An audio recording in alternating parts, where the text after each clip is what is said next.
People think that the fact that 12 Mile Club is closing is part of a bigger, much more worrying trend.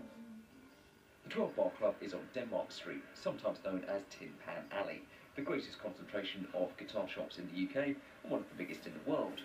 The local MP says all this is under threat.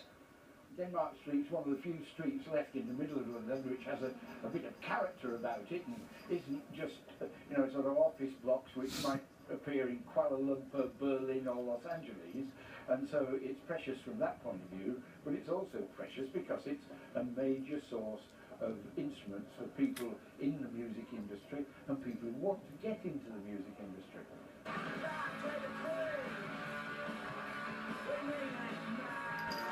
From the Beatles to punk, if you're a legend of British rock, you're likely to have some connection with the street. The Sex Pistols used to rehearse here, and you can still see their graffiti on the walls. Soho back then was totally different. The Covent Garden hadn't been developed then, so it was a bit kind of funky, but there was always lots of music shops, and it's got such a fantastic history. There was a cafe next door, it used to be called the Gioconda, where the Small Faces signed their contracts, and I think Bowie did, and all that stuff going on. There's all little recording studios where the Stones would record, and the Who. It's just got a fantastic history. But change is coming to Denmark Street. Just a few yards away is part of Europe's biggest engineering project. Now, that arch you can see there in just a few years' time, it's going to be the entrance to the new Tottenham Court Road station and Crossrail. There are going to be 200,000 people milling in and out every day. Oh, puppy. And everywhere you look around here are building sites. In short, this area is going to change completely. And this is what it's supposed to look like.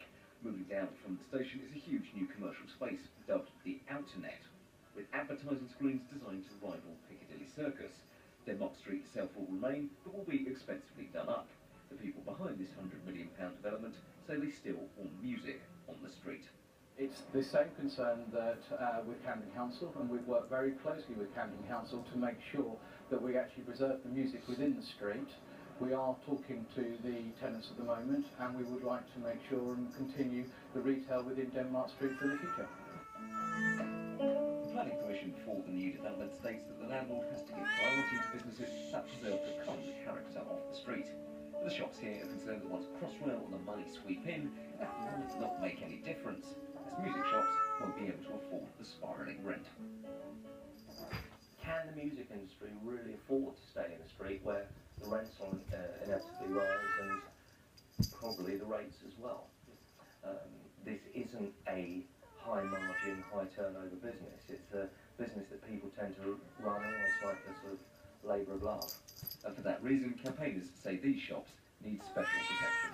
What I'd like to see is that this area becomes a heritage zone. It's a slightly different thing. In Paris, for instance, bookshops are tax exempt. They realise that people come to the middle of Paris to see their wonderful old bookshops. We should do the same here. We should make these shops rate exempt. Camden, the local council, have not supported the idea of special rate relief, Wait but a told minute. us in a statement. Camden Council is keen to see the music-related businesses on Denmark Street thrive.